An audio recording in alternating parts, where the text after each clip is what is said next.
When a powerful CEO agrees to one final blind date, he expects another disappointment. Instead, a tearful 6-year-old girl appears at the restaurant door with devastating news about her dying mother. What happens next will restore your faith in destiny and prove that love finds us when we least expect it. If this story touches your heart, please like this video and comment below telling me what you think happens next. Your support means everything. Marcus Wells stared at his reflection in the floor-to-ceiling windows of his corner office, 42 floors above Manhattan. The city sprawled beneath him like a kingdom he'd conquered but couldn't enjoy. 3 years had passed since the accident that took Victoria, his wife of 12 years, and the emptiness inside him had only grown deeper with each passing day. His assistant Patricia had been relentless in her campaign to get him back into the dating world, arranging blind dates that Marcus endured with all the enthusiasm of a man facing a root canal. "This is the last one," he'd told Patricia that morning, his voice carrying the weight of a man who'd completely run out of hope. "After tonight, no more setups, I mean it this time." Patricia had smiled that knowing smile of hers, the one that suggested she understood something he didn't. "Just give it a chance, Mr. Wells. Sarah comes highly recommended by mutual friends. She's a graphic designer, loves classic literature just like you, and she's been through her own losses too. I have a genuinely good feeling about this one."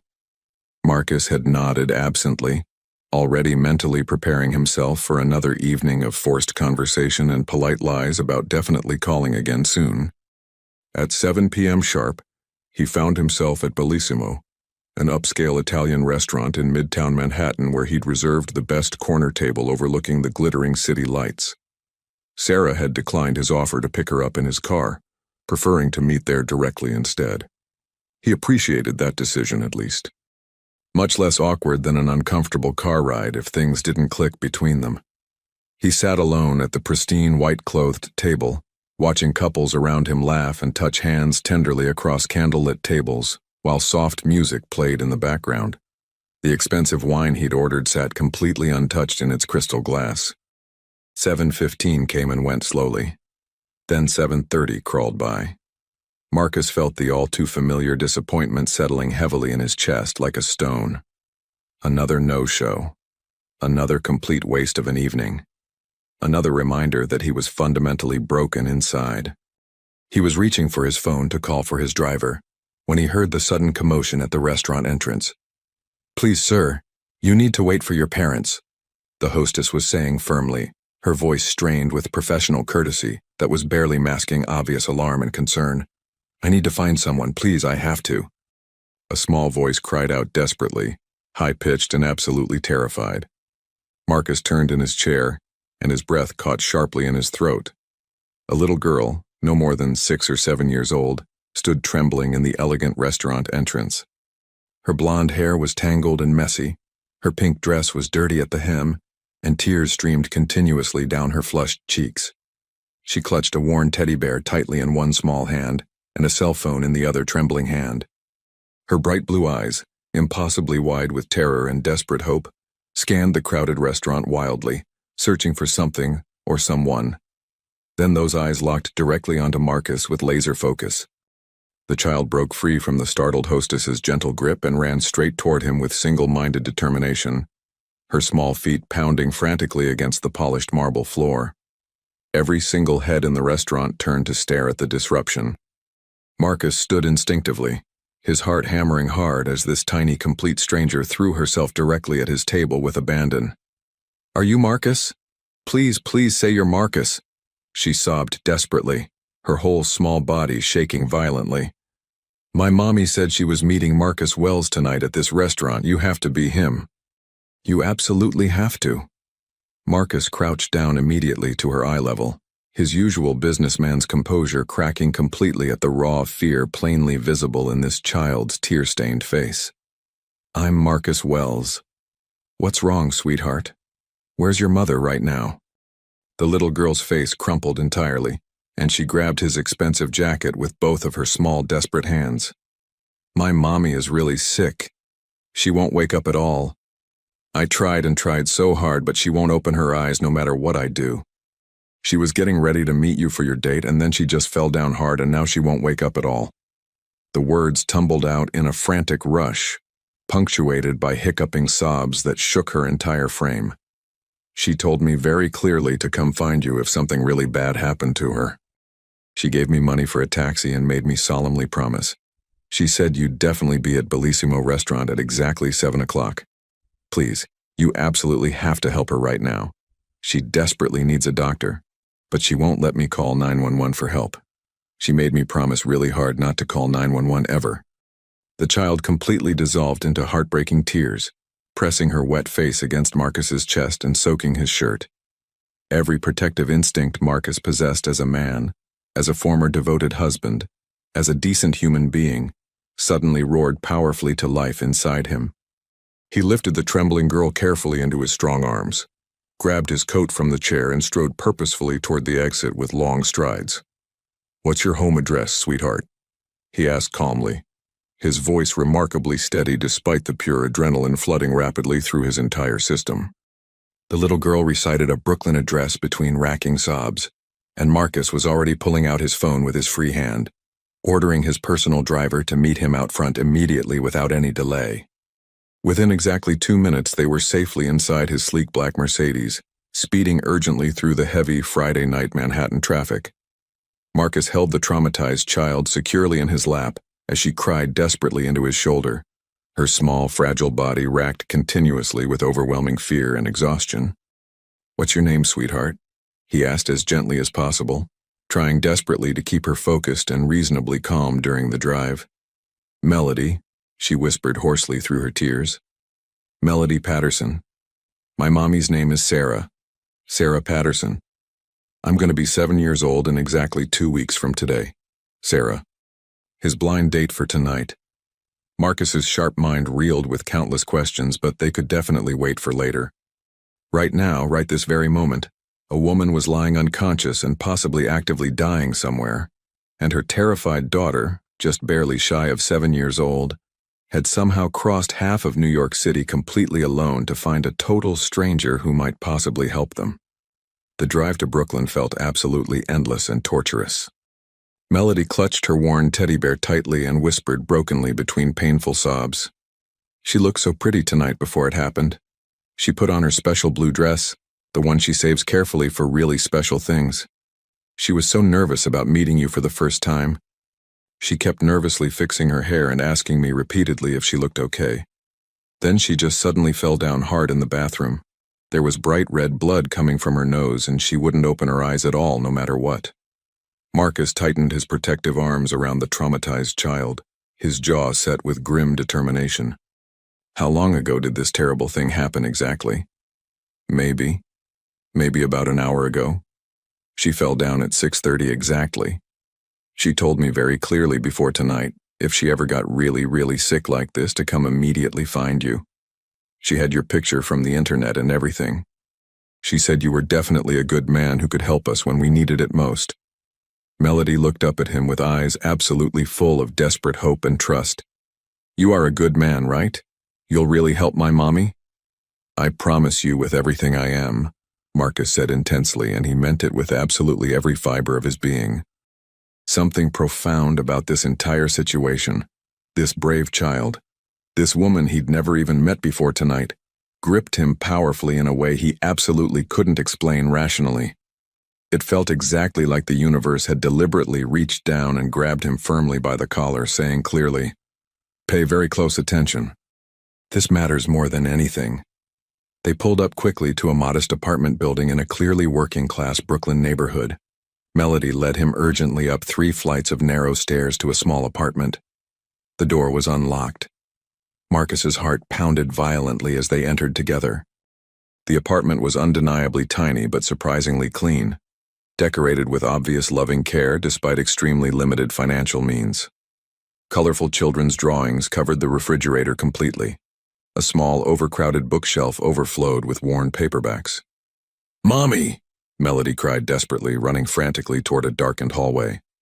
Marcus followed immediately and stopped completely dead in the bathroom doorway, frozen. A woman lay crumpled on the cold tile floor, her beautiful blonde hair spilled around her like golden silk.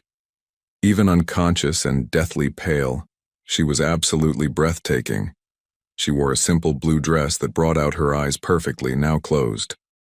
Dried blood crusted beneath her nose, and her breathing was terrifyingly shallow but still steady. Marcus dropped instantly to his knees beside her motionless form, his skilled fingers finding her pulse point. Weak, but definitely present. "Sarah," he said very firmly, touching her shoulder carefully. "Sarah, can you hear me at all?" No response whatsoever. He pulled out his phone decisively. "No!" Melody grabbed his hand desperately.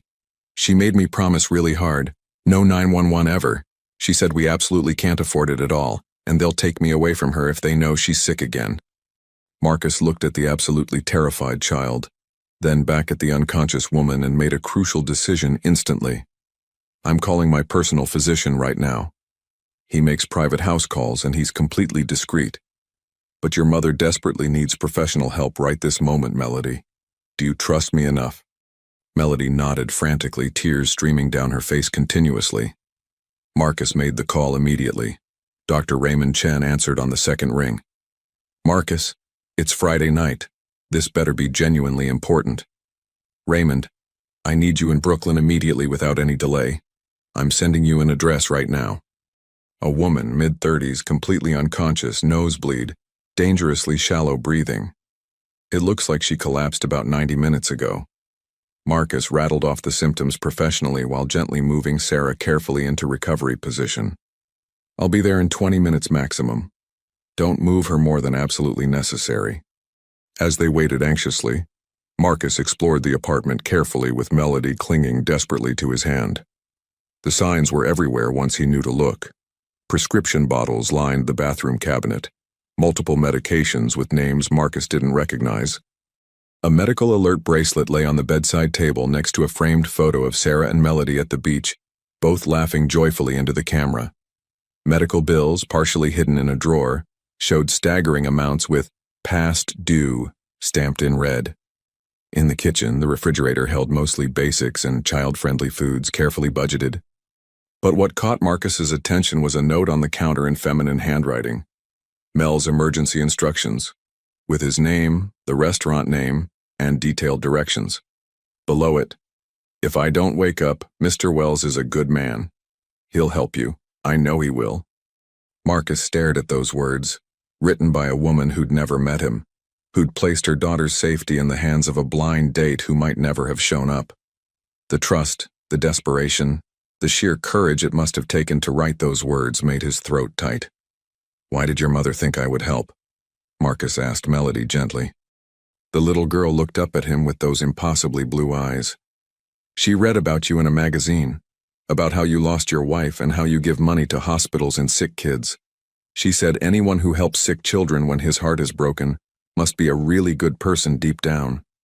She said maybe you'd understand about being sad and needing help." Marcus felt something crack open inside his chest, some frozen part of himself he'd locked away 3 years ago. This woman, this stranger, had seen past his wealth and reputation to something he'd thought died with Victoria. "Doctor?" Chen arrived with 2 medical bags and immediately took over. Marcus led Melody to the living room while the doctor examined Sarah. The little girl sat pressed against his side on the small couch, exhausted from crying but too scared to sleep. "Tell me about your mom," Marcus said softly. Melody's face lit up despite her fear. "She's the best mommy ever.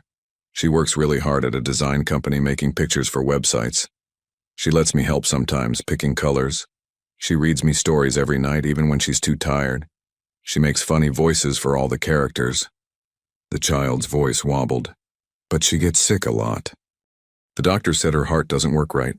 She takes lots of medicine, but sometimes it's not enough. She always gets back up, though. She always does." Dr. Chen emerged 40 minutes later, his expression grave. "She's stable for now.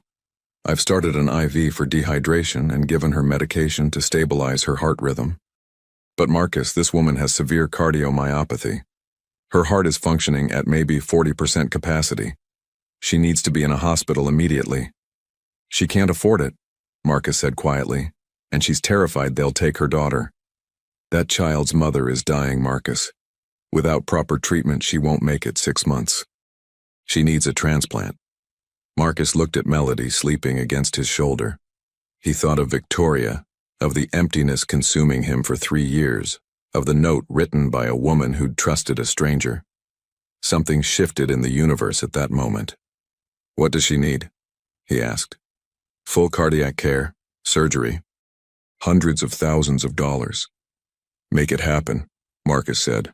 "I'll cover everything." Sarah woke briefly around midnight. "You're Marcus Wells," she whispered. "You came. Melody found you." "Rest," Marcus said gently. "Your daughter is safe. You're going to be okay. I promise." As Sarah drifted back to unconsciousness, she whispered, "Thank you for being the man I hoped you'd be." Marcus sat through the night making calls, arranging transfers, setting wheels in motion. And for the first time in 3 years, the emptiness inside him felt like it might begin to fill. Morning sunlight crept through Sarah's apartment as Marcus ended another call. Presbyterian Hospital's cardiac team would be ready by 8. Melody still slept, exhausted. Dr. Chen emerged. "She's stable enough for transport. But Marcus, she's in end-stage heart failure. Without a transplant, her prognosis isn't good." At 6:30, Melody woke. "Mommy!" she cried. Marcus caught her gently. "Your mom is stable. She's going to the hospital where they can help her." "Is she going to die?" He crouched to her level. "Your mom is very sick, Melody, but the best doctors are going to take care of her. We're not giving up." Sarah was awake when they entered. "Mr. Wells, I don't understand. Why are you still here?" "Call me Marcus. Your daughter trusted me to help. That deserves an answer." "I can't pay you back. I'm drowning in debt. I shouldn't have agreed to that date." "Patricia from Wells Enterprises?" Marcus asked. "She's my supervisor's wife. She felt sorry for me. Instead, I collapsed and sent my 6-year-old to find you." "Sarah, in an hour, an ambulance is taking you to Presbyterian. You'll have specialists waiting to evaluate you for a transplant." "I can't afford that. One night would bankrupt me." "It's handled." "No, I can't accept charity. I have my pride. Your daughter needs her mother alive more than she needs your pride intact." Sarah looked at Melody, watching them. "Why would you do this?" "My wife died 3 years ago. I couldn't save her. If I can save someone's mother, maybe that means something." At 7, the ambulance arrived. Sarah was whisked into Presbyterian's cardiac wing. Dr. Natasha Volkov, a leading specialist, examined her. "This patient should have been hospitalized months ago," Volkov told Marcus. "She'll need an LVAD implanted as a bridge to transplant. Cost isn't a factor. Schedule the surgery." Over the next week, Marcus became a fixture at the hospital. He hired Mrs. Chen to help with Melody but spent evenings there himself. He read stories, bought coloring books, learned Melody loved strawberry ice cream. Sarah watched from her bed. "You should be running your company, not babysitting my daughter. I have excellent people running my company. Besides, I haven't felt this useful in years." "Why are you really doing this?" Marcus set down his tablet. "When Victoria died, I threw myself into work. Everything felt empty. That night at the restaurant, I decided it was my last attempt at moving forward. Then Melody showed up and I realized what I'd been missing. Purpose, Sarah. You and your daughter have given me that. I'm terrified of what happens to Melody if I don't make it. She wouldn't go into the system. I'd petition for guardianship." Sarah stared. "You can't just adopt someone's child. If the worst happens, I'd make sure she's cared for, educated, loved." Fresh tears spilled. "How do I thank you?" "Get better. That's all the thanks I need." The LVAD surgery was scheduled. The night before, Sarah asked Marcus to stay. They talked through the night. Sarah told him about Melody's birth, her diagnosis, impossible choices. Marcus shared about Victoria, the accident, the guilt he carried. "You can't blame yourself for being alive," Sarah said. "Maybe that's what we all are, works in progress." At dawn, nurses prepared Sarah for surgery. "I'll be here when you wake up," Marcus promised. As they wheeled her away, Sarah whispered, "Tell Melody I love her more than all the stars." Marcus and Melody waited 8 hours. At hour 7, Dr. Volkov appeared. Everything went perfectly. Her body is accepting the LVAD. When they saw Sarah in ICU, connected to machines but alive, Melody climbed onto the bed. "You did it, Mommy." Sarah's eyes opened. She smiled at Marcus. Works in progress. Sarah's recovery from the LVAD surgery was slower than anyone hoped, but faster than some feared. The device whirred softly in her chest 24 hours a day, a mechanical heart helping her damaged one pump blood through her exhausted body. She spent 2 full weeks in the intensive care unit under constant monitoring, then another full month in a regular hospital room, gradually regaining strength, while dedicated doctors monitored her progress carefully and adjusted medications daily. Throughout it all, Marcus was an absolutely constant presence by her side. He'd completely restructured his entire life around Sarah and Melody's needs, without a single second thought or hesitation. His executive team had learned quickly to conduct important meetings via video conference from the hospital waiting room. His assistant Patricia had cried genuine tears of joy when she learned what happened, immediately arranging meal deliveries, thoughtful care packages, and whatever else Sarah might possibly need. "I was genuinely hoping you two would hit it off," Patricia told Marcus one afternoon outside Sarah's hospital room. "But I never imagined anything like this. You've completely transformed, Marcus. You're genuinely alive again in a way I haven't seen in 3 years." Marcus watched through the window as Melody showed her mother a colorful drawing she'd made, a picture of the 3 of them holding hands under a vibrant rainbow.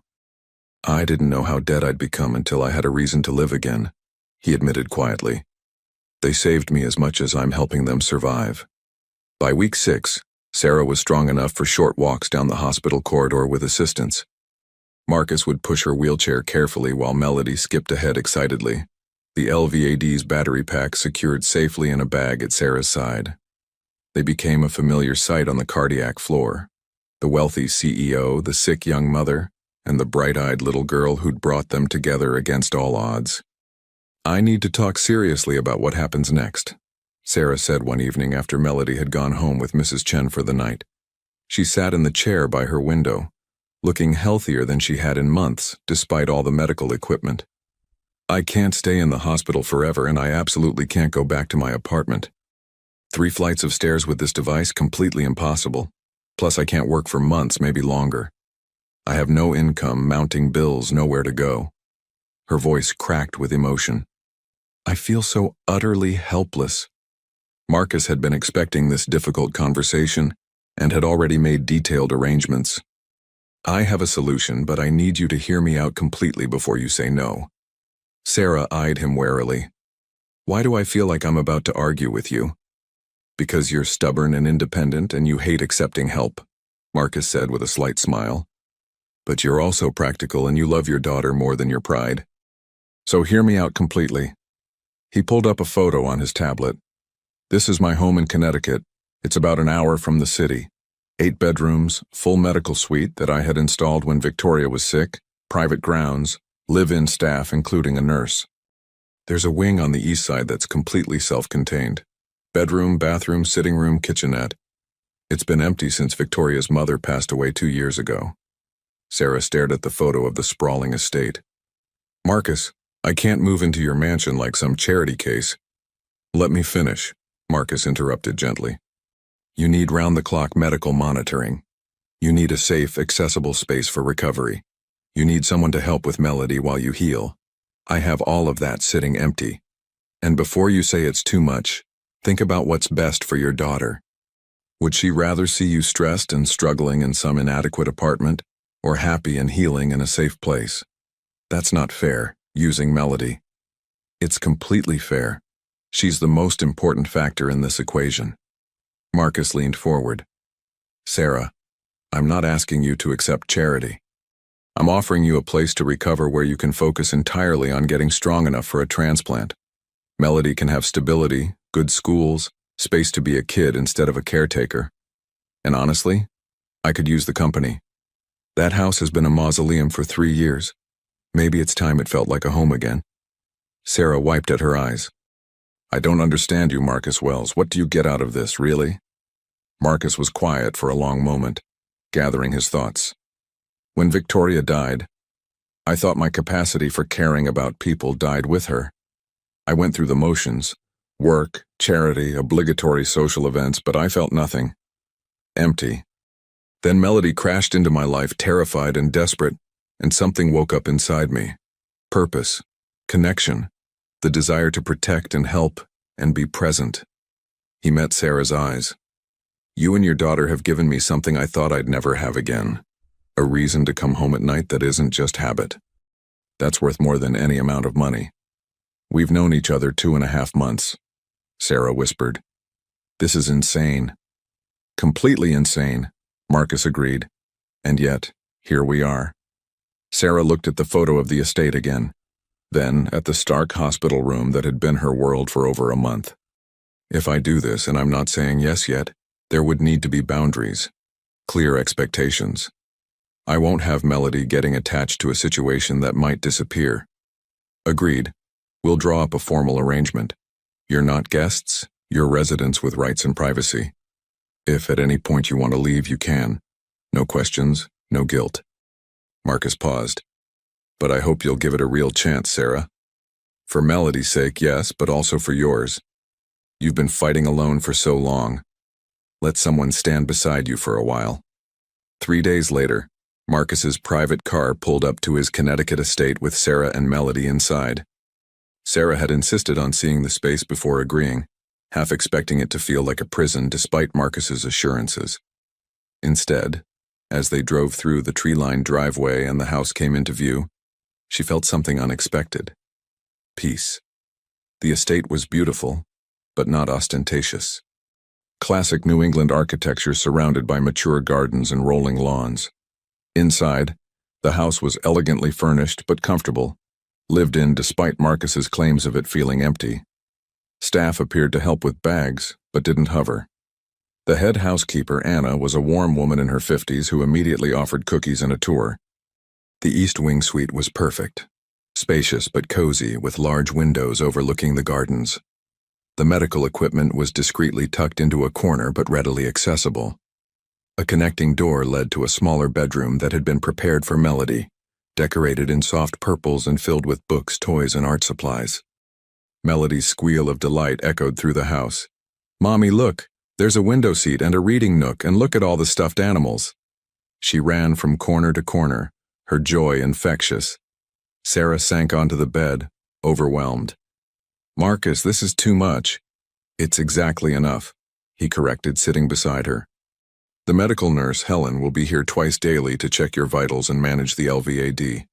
Anna will handle meals and housekeeping. Mrs. Chen will continue helping with Melody's care and education. All you need to do is rest and heal." "I need to contribute something," Sarah insisted. "I can't just live here doing nothing." Marcus considered this. "You're a graphic designer, right? My company needs a website redesign. I've been putting it off for months.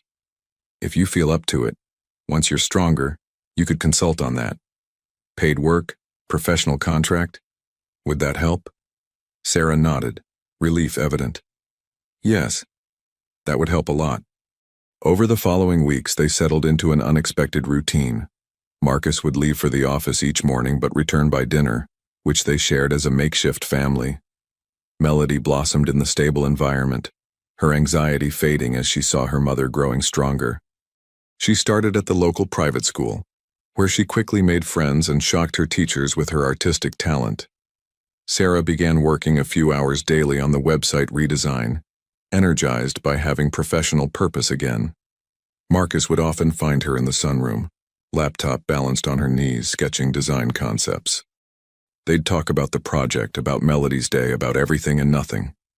One evening, about 2 months into their arrangement, Marcus found Sarah in the garden. She was walking slowly but steadily, no longer needing the wheelchair. The sunset painted the sky in shades of orange and pink. "Doctor Volkov called today," Sarah said as Marcus joined her on the stone path. "My heart function has improved 15% since the surgery. The LVAD is working perfectly, and I'm officially on the transplant list. She said if I continue improving at this rate, I'll be a strong candidate when a heart becomes available." "That's wonderful news," Marcus said, genuinely thrilled. "It is," Sarah agreed, her voice trembling slightly. "It's also terrifying. Because for the first time in years, I'm allowing myself to hope for a future. A real future, not just surviving day to day. She turned to face him. And that future is all tangled up with you now. You've become so important to us, Marcus. To Melody, yes, but also to me. And I don't know what to do with that. Marcus's heart raced. They'd been dancing around this for weeks. The connection that went beyond gratitude or friendship. What do you want to do with it? He asked carefully. I don't know, Sarah admitted. 6 months ago, I was a single mother barely holding on, convinced I'd die before Melody turned 10. Now I'm living in a mansion with a man I was supposed to meet for one blind date, and he's become the most important person in my world besides my daughter. It doesn't make sense. The best things rarely do, Marcus said softly. When Victoria died, I thought that was it for me. One great love in a lifetime, and I'd had mine. I never expected to feel this way again. He took Sarah's hand. But here you are, and here I am, and nothing about this situation is logical or planned or sensible. Yet I can't imagine my life without you and Melody in it anymore. Sarah's eyes filled with tears. I'm still sick, Marcus. I might always be sick. Even with a transplant, there are no guarantees. I could reject the heart, develop complications, die on the operating table. Loving me is signing up for potential heartbreak all over again. Living is signing up for potential heartbreak, Marcus countered. But it's also signing up for joy, connection, purpose, all the things that make life worth the risk. I lost Victoria, and it nearly destroyed me. But I wouldn't trade our years together to avoid the pain of losing her. Love is always worth the risk. Are you saying you love me? Sarah whispered. Marcus cupped her face gently. I'm saying I'm falling in love with you. With your strength, your grace, your fierce devotion to your daughter. With the way you argue with me when you think I'm being too generous. With your smile when Melody does something that makes you proud. With all of it, Sarah, I'm falling and I don't want to stop. And Sarah kissed him then, soft and tentative and sweet. When they pulled apart, she was crying and laughing simultaneously. This is crazy. Absolutely crazy, Marcus agreed, pulling her close. But I think we've established that crazy is kind of our thing. They stood in the garden as the sun set, holding each other while Melody's laughter drifted from the house where she was playing with Anna's daughter. In that moment, both of them bruised by loss and illness and life's cruelties, they chose hope, chose each other, chose to believe that sometimes the best things come from the most unexpected places. Like a blind date that never happened but changed everything anyway.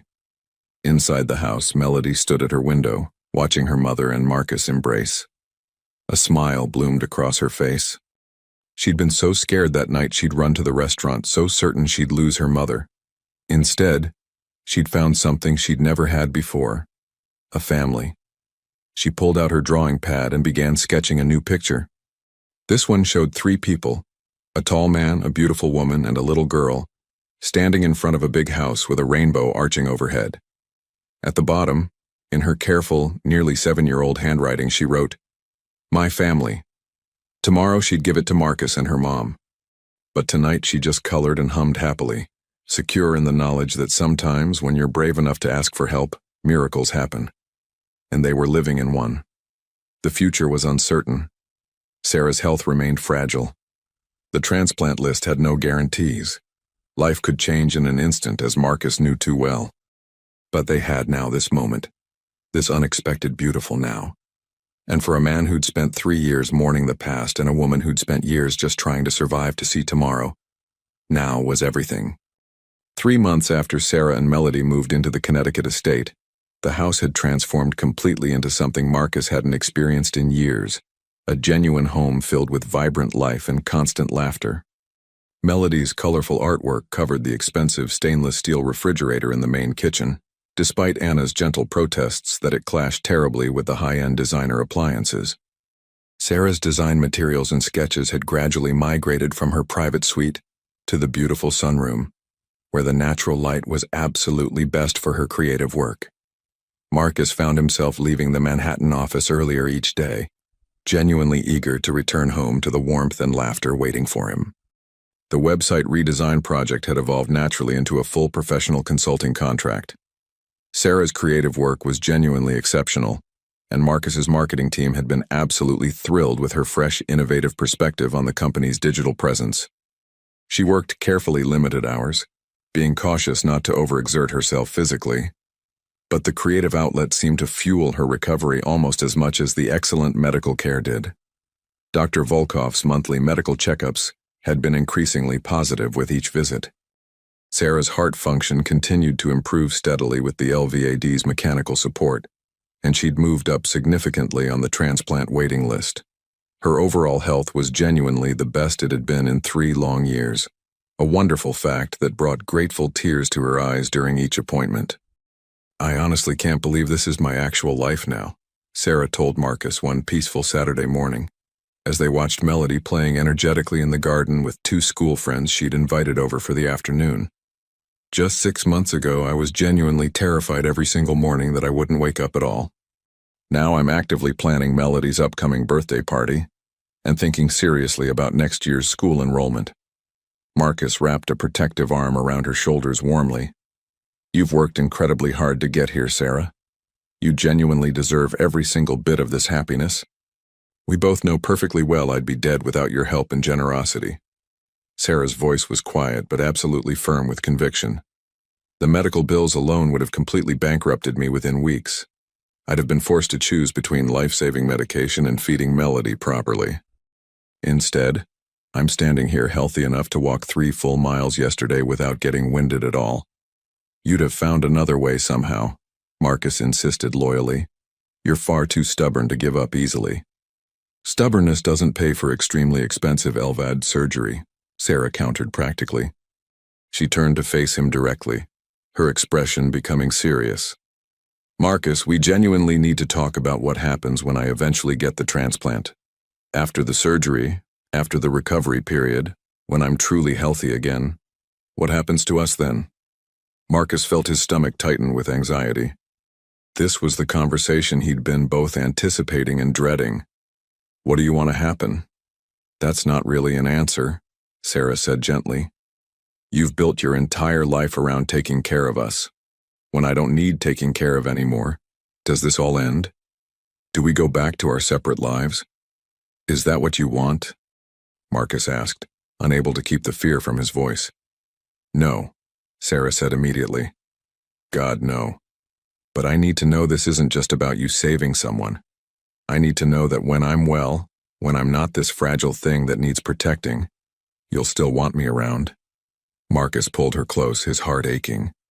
"Sarah, I fell in love with you, not with rescuing you. Yes, helping you heal has given me purpose, but you've given me so much more. You've given me laughter again. Conversations that challenge me. Someone who sees past the money and the power to who I actually am. Do you really think that disappears when you're healthy?" "I worry constantly," Sarah admitted, her face pressed against his chest. "I worry that you fell in love with the situation, not the person. That once I'm strong enough to stand on my own, you'll realize you don't need me anymore." Marcus tilted her chin up to meet his eyes directly. "Sarah Patterson, I have been alone by choice for 3 full years. I had money, power, opportunity. I could have dated anyone, married again if I wanted. I chose solitude because nothing felt right. Then a terrified little girl found me in a restaurant, and her brave, stubborn, beautiful mother showed me what I'd been missing. Not someone to rescue, someone to build a life with." Tears streamed down Sarah's face.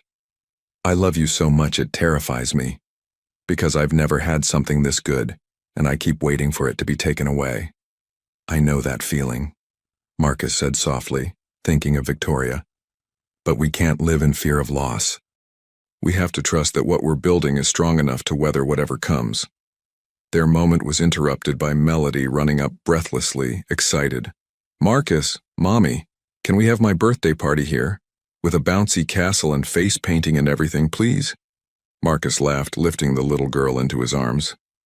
"Of course we can. Whatever you want, birthday girl." Melody wrapped her arms around his neck tightly. "Can I ask you something important? Anything at all? When Mommy gets her new heart and gets all better, are you still going to be here?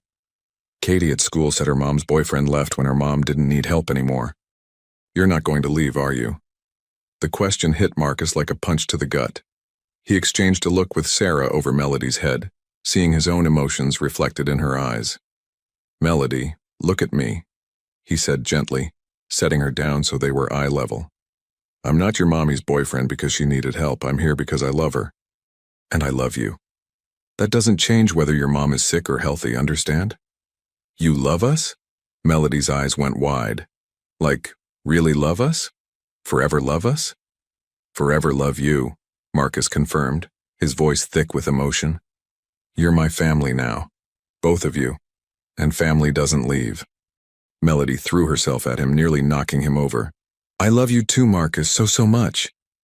Over Melody's head, Marcus met Sarah's tear-filled gaze. In that moment, something unspoken passed between them. This was real. This was permanent. Whatever the future held, they would face it together. Melody's 7th birthday party 2 weeks later was a spectacular affair. Marcus had initially wanted to hire professional party planners, but Sarah had insisted they do it themselves, wanting it to feel personal rather than purchased. The compromise was Marcus providing resources while Sarah directed the vision. The estate's back lawn was transformed into a carnival wonderland. A massive bouncy castle dominated one corner. A face painting station was set up under colorful tents. Anna had orchestrated a menu of child-friendly foods that somehow also appealed to the attending parents. 20 children from Melody's school ran wild across the perfectly manicured grass, their laughter filling the air. Marcus stood near the refreshment table, watching Sarah coordinate activities with the ease of a woman who'd done this countless times. She was radiant in a simple yellow sundress, her color healthy, her movements confident. The LVAD battery pack was cleverly concealed in a designer bag that Anna had found, making it nearly invisible.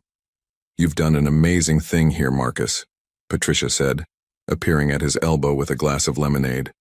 "I've known you for 15 years, and I've never seen you this happy. Not even with Victoria, if I'm honest. You're different now. Lighter." Before Marcus could respond, a commotion erupted near the bouncy castle. He turned to see Melody standing frozen, staring at someone who'd just arrived. A man in his late 30s, casually dressed but clearly out of place among the party guests, stood at the edge of the lawn. Sarah had gone completely pale. She moved toward Melody, positioning herself between the child and the stranger. "What are you doing here, Derek?" Her voice was cold in a way Marcus had never heard. Derek. The name clicked. Melody's father. The man who'd abandoned Sarah when she was pregnant. Marcus moved quickly to Sarah's side. "Is there a problem?" Derek's eyes flicked between Sarah, Marcus, and the elaborate party setup. "Nice place you've got here, Sarah. Quite the upgrade from that Brooklyn shoebox." His gaze settled on Marcus with calculated interest. "You must be the famous Marcus Wells. I hired a PI to find Sarah after I heard through the grapevine she'd vanished from her old neighborhood. Turns out she landed quite the catch." "You need to leave," Sarah said, her voice shaking with barely controlled anger. "Now." "She's my daughter," Derek said, gesturing toward Melody. "I have a right to see her." "You have no rights," Sarah shot back. "You signed away all parental rights 7 years ago. You have no legal claim and no moral standing. Leave before I call the police." Melody had started crying, pressing against Sarah's side. Marcus felt rage boiling in his chest. "Why are you really here?" Marcus asked, his voice deceptively calm. Derek's expression shifted, revealing the truth. "The PI told me some interesting things. Sarah's been sick, heart problems, living here with you. Big medical expenses, I'd imagine. I figured we should have a conversation about Melody's future. About what's best for her if Sarah's condition worsens." His eyes glinted. "Of course, if Sarah wanted to ensure I stayed out of the picture permanently, well, that kind of peace of mind has a price." "You're trying to extort money," Marcus said flatly. "I'm trying to reconnect with my daughter," Derek said, but his eyes betrayed him. "Though if Sarah needs financial assistance to keep her medical situation private, to keep custody of Melody secure, well, I could be persuaded to disappear again, for the right amount." Sarah's knees buckled slightly. Marcus caught her, fury coursing through his veins. "Anna," Marcus called out calmly. "Please call Officer Bradley."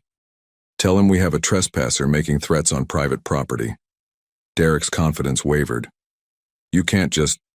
I can, and I am, Marcus interrupted. You have exactly 1 minute to leave before the police arrive. And if you ever come near Sarah or Melody again, I will bury you in lawsuits so deep you'll never see daylight. I have excellent lawyers, unlimited resources, and a very strong motivation to protect this family. The investigator you hired? I'll find him and make sure your little scheme is documented. Try me. Derek left, practically running across the lawn. Sarah collapsed against Marcus, sobbing. Melody clung to them both, terrified. Marcus led them inside to a quiet sitting room. Sarah was shaking. He could challenge my custody, she whispered. He won't, Marcus said firmly. Tomorrow, I'm calling my legal team. Marcus had been planning to wait, to find the perfect moment. But life didn't wait for perfect moments. He dropped to one knee in front of Sarah and Melody, taking both their hands. Sarah Patterson, I love you with everything I am. Marry me, not someday, soon. Let me be Melody's legal stepfather. Let me be your husband. Let me make sure no one can ever threaten this family again.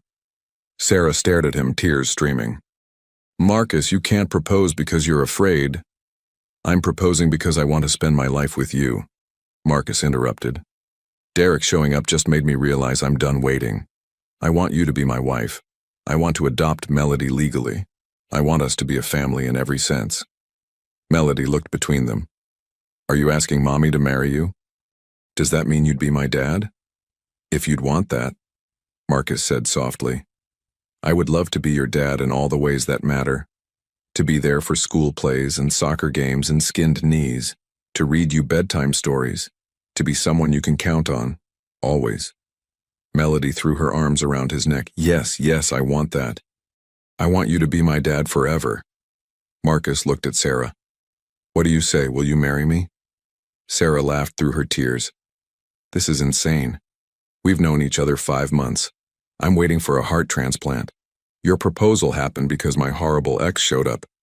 This is not a fairy tale. It's better than a fairy tale, Marcus countered. It's real, messy and complicated and absolutely real. So what do you say? Sarah pulled both Marcus and Melody into an embrace. Yes. God help us. Yes, I'll marry you. Later that night, Marcus and Sarah stood on the terrace watching the stars. I don't have a ring yet, Marcus admitted. I don't need elaborate, Sarah interrupted. I just need you. Marcus kissed her softly. I was thinking we could design it together. I like that idea, Sarah murmured. Something simple but meaningful. Like us. Inside, Melody was supposedly sleeping but was actually lying awake. Marcus was going to be her dad. Her real, actual dad. She pulled out her drawing pad and began sketching.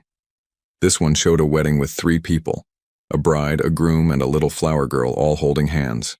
Above them, she drew a heart. She labeled it, "The day we became a real family." Then she climbed into bed and fell asleep with a smile, dreaming of the future. The next 4 months passed in a whirlwind. Marcus's legal team worked swiftly to ensure Derek could never threaten them again. They secured a restraining order and reinforced Sarah's sole custody. Simultaneously, Marcus began adoption proceedings for Melody. The wedding was planned for early December, a small intimate ceremony at the estate.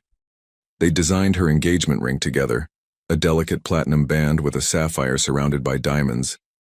Melody took her role as flower girl seriously, practicing her walk daily. Dr. Volkov continued to be pleased with Sarah's progress. When a heart becomes available, you'll be ready, the doctor assured her. But the transplant list was unpredictable. Every phone call made Sarah jump. I keep thinking about the donor, Sarah confessed to Marcus one evening. Someone has to die for me to live. How do you process that? You honor it. You live the fullest life possible. You raise our daughter, build our family, create beautiful things. Our daughter, Sarah repeated softly. I still get chills when you say that. The adoption finalization hearing was scheduled for November 15th. Judge Morrison reviewed their file thoroughly. Mr. Wells, the judge said, You've known this child for only 8 months, yet you're seeking full adoption. Walk me through your reasoning. Marcus stood, Melody's hand gripped tightly in his. Your Honor, sometimes family isn't about how long you've known someone. It's about how they change your life. 8 months ago, this little girl found me at my lowest point. She showed me what I'd been missing, the chance to be truly needed. He looked down at Melody. I want to adopt Melody because she's already my daughter in every way that matters. I want to make it legal so she knows she's protected and loved unconditionally. And because when I imagine my future, every single moment includes her. Judge Morrison turned to Melody. Do you want Mr. Wells to become your legal father? Melody stood straighter. Yes, Your Honor. Marcus is the best dad ever. He reads me stories and helps with my homework and makes terrible pancakes that burn, but I eat them anyway because he tries so hard. The courtroom chuckled. He loves my mommy and he loves me and he makes us feel safe. I want him to be my real dad forever. Ms. Patterson, you're consenting to this adoption? Sarah stood. Completely, Your Honor. Marcus has been more of a father to Melody in 8 months than her biological father ever was. Judge Morrison smiled warmly. The petition is granted. Congratulations, Mr. Wells. You're officially a father. Melody launched herself at Marcus with a scream of joy. He caught her, spinning her around. Sarah joined the embrace. I'm your dad, Marcus whispered. Legally, officially, permanently your dad. Best day ever, Melody declared. Well, second best. The wedding will be first best. They celebrated that night with spaghetti and meatballs. Melody insisted on a toast. To my family, she announced. My mom, my dad, and me. Together forever. The following week brought the call. Sarah's phone rang at 6 a.m. Dr. Volkoff's voice was urgent. Sarah, we have a heart. Excellent compatibility. The transplant team is assembling. How quickly can you get to the hospital? Sarah's hands shook. We can be there in an hour. After she hung up, Sarah sat frozen. Marcus understood immediately. It's time, isn't it? Sarah nodded, unable to speak. Terror and hope warred on her face. I need to wake Melody, Sarah said. Let me, Marcus offered. Melody was already awake. Is Mommy getting her new heart? Marcus sat on her bed. She is. We need to go now. Melody's face crumpled. What if something goes wrong? He couldn't promise everything would be okay, but he could promise what mattered. Your mom is the strongest person I know. Dr. Volkoff is the best surgeon. They're going to do everything possible. He met her eyes. And no matter what happens, you and I are going to face it together. You're never going to be alone again. Melody threw her arms around his neck. I'm so scared, Daddy. Daddy, the first time she'd called him that. I know, sweetheart. I'm scared too. But we're going to be brave for your mom. They arrived at Presbyterian by 7. The surgical team was ready. Dr. Volkoff explained the procedure one final time. Sarah signed consent forms. When it was time, Sarah pulled Melody into a fierce embrace. I love you more than all the stars in the sky, baby girl. Remember that, okay? I love you too, Mommy, Melody sobbed. Please come back to me. I'm going to fight like crazy to come back to you, Sarah promised. You and Daddy are worth fighting for. Sarah turned to Marcus. 3 weeks until their wedding, a whole future mapped out, all of it hung in the balance. If something goes wrong, Sarah started. Nothing is going wrong, Marcus interrupted. You're going to get through this surgery and marry me in 3 weeks. That's the only acceptable outcome. Sarah laughed weakly. Always so certain. I'm certain of you. I'm certain of us. He kissed her deeply. I'll be here when you wake up. Both of us will. They wheeled Sarah away at 7:30. Marcus and Melody were directed to the surgical waiting room. 8 to 10 hours estimated. Marcus held Melody on his lap. Other families filled the room, each carrying their own burdens. Patricia arrived around 9 with food. Anna brought clothes and stuffed animals. The chaplain offered prayers. At hour 4, a nurse said the surgery was progressing well. Sarah was stable, the donor heart performing beautifully. At hour 7, Dr. Volkoff appeared briefly. We're closing now. Everything went perfectly. Her body is accepting the heart. All vitals are strong. The relief was overwhelming. Melody cried happy tears. Marcus felt like he could breathe again. At hour 9, they saw her in ICU. Sarah was unconscious, intubated, connected to machines. But her heart, her new, healthy heart, beat steadily on the monitor. Marcus held Melody up. "See, she made it. Just like I promised. When will she wake up? Probably tomorrow. She needs to rest now." They left reluctantly. At the estate, Marcus carried Melody to her room. "Your mom's going to be okay. We're going to be a family for a very long time." He sat alone that night and prayed. "Please let her survive this. Let us have our chance." And Marcus Wells, who'd thought his capacity for love had died 3 years ago, sat in the darkness and waited for dawn, for the woman he loved to wake up and choose life one more time. Sarah woke on the second day, groggy but alive. The breathing tube had been removed. Her new heart beat steadily. When she saw Marcus and Melody, relief flooded her face. "You're here," she whispered.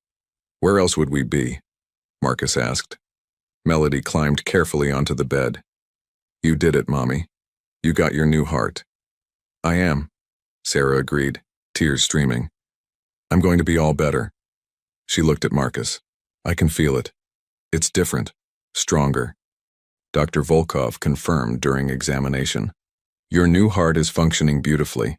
No signs of rejection. If recovery continues at this pace, you could be home in 2 weeks."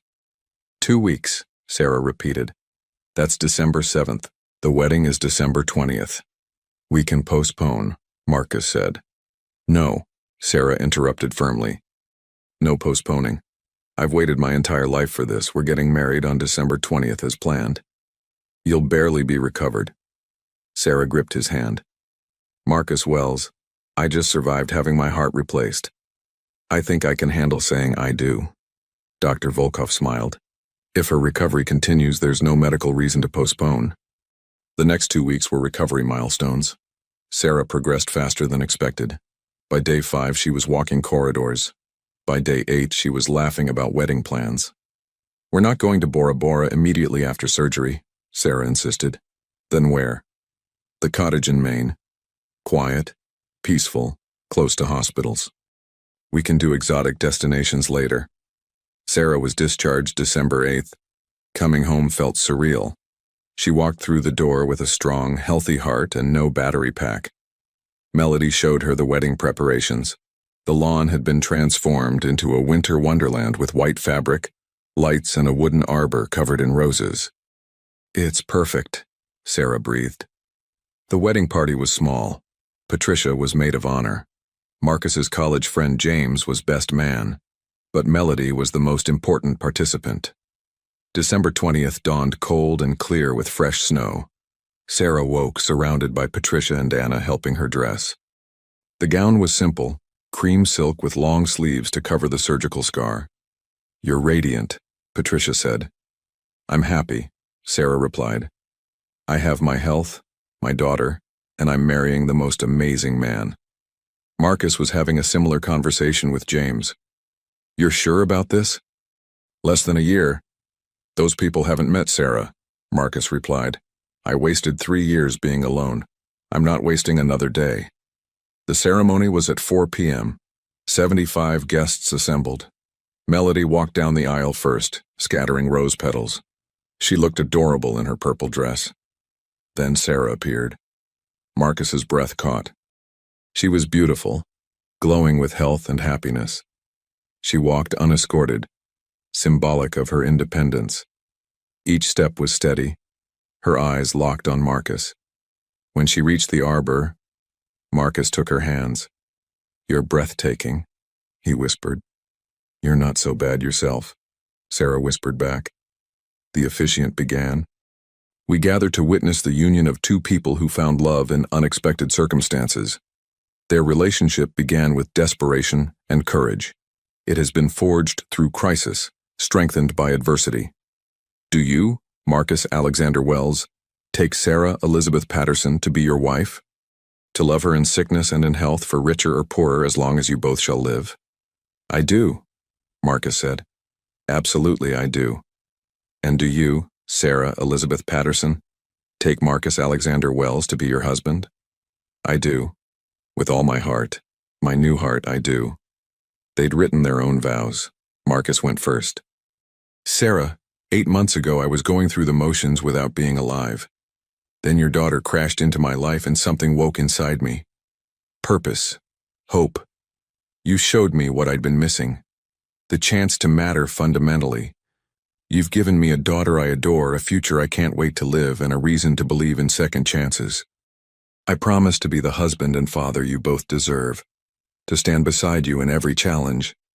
I love you, Sarah. Today, tomorrow, and all the days after. Sarah pulled out her card. Marcus, when I wrote that note for Melody, I was placing my most precious treasure in a stranger's hands. I had no guarantee you'd help. Just hope. You exceeded every possibility I'd imagined. You gave me medical care that saved my life, gave Melody stability and love, and gave us a family we thought existed only in fairy tales. I promise to be the partner you deserve, to support your dreams, share your burdens, love you fiercely. You saved my life. Now let me spend the rest of it showing you what that gift means. There wasn't a dry eye. Melody cried happy tears. The ring exchange was meaningful. Sarah had designed a ring with their 3 birthstones intertwined. Marcus's ring was platinum, engraved inside. You showed up, love, S&M. By the power vested in me, I now pronounce you husband and wife. Marcus, you may kiss your bride. Marcus pulled Sarah close and kissed her tenderly. The guests erupted in applause. Melody ran forward and threw her arms around both of them. The reception was in the ballroom. Dinner was elegant but comfortable. Marcus had hired a photographer who captured every moment. During the first dance, Marcus held Sarah carefully. How are you feeling? Perfect, Sarah murmured. Absolutely perfect. This is everything I dreamed of. We did it, Marcus said, against all odds. Because we fought for it, because you showed up. Because we chose each other every day. She met his eyes. I'm going to spend the rest of my life being worthy of your love. You already are, he said, kissing her softly. Melody insisted on a dance with her father. Marcus swept her onto the floor.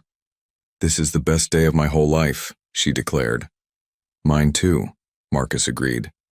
As the evening wound down, the 3 of them stood together on the terrace overlooking snow-covered grounds. Next year, Mommy will be super healthy, Melody said. And maybe we'll have a baby brother or sister, and I'll be in 2nd grade, and we'll still be happy forever. Marcus and Sarah exchanged glances. After everything, the illness, the surgery, the recovery, the future Melody described was actually possible. Maybe, Sarah said, maybe all of that and more. That night, after Melody was tucked in and guests departed, Marcus and Sarah stood in their bedroom. She was exhausted but radiant. I need to tell you something, Sarah said. The donor, Dr. Volkov told me about them. Marcus sat beside her, taking her hand. You don't have to. I need to, Sarah insisted. She was 19, a college student studying art education, hit by a drunk driver. Her parents donated her organs because she'd signed up as a donor at 16. Sarah's voice broke. A 19-year-old girl died so I could live. Her parents chose to help strangers. That's an incredible gift. So we honor it, Marcus said softly. We live fully. We love deeply. We raise our daughter to be kind. We make every day count. I want to do more, Sarah said. Start a foundation for transplant patients who can't afford care, so other mothers don't have to choose between medication and feeding their children. Marcus pulled her into his arms. Of course. We'll call it the Victoria and Emily Foundation. Victoria for my late wife, Emily for your donor. 2 lives lost but not forgotten. 2 legacies of love. Sarah cried against his chest. How did I get so lucky? Because you were brave enough to send your daughter to find a stranger. Because you trusted. Because you fought when giving up would have been easier. You created this. They lay together, Marcus listening to her new heartbeat steadily. Outside, snow fell. Inside, their daughter slept peacefully. In the morning, they'd leave for Maine. There would be challenges, medications, checkups, the constant awareness transplant recipients lived with, but they'd face it together. Marcus thought about that night 8 months ago. He'd gone expecting nothing and received everything. A purpose, a daughter, a wife, a future. "Thank you," he whispered, though he wasn't sure who he was thanking. The universe, fate, Victoria, Emily's parents, Melody for her bravery, Sarah for choosing to live. "Thank you for what?" Sarah murmured sleepily. "For showing up," Marcus said simply. "For trusting me, for choosing us." Sarah smiled. "You showed up too. When Melody needed someone, when I needed someone, you showed up. That's love." They fell asleep wrapped in each other's arms, two people who'd found their way through loss and illness and fear to this perfect moment.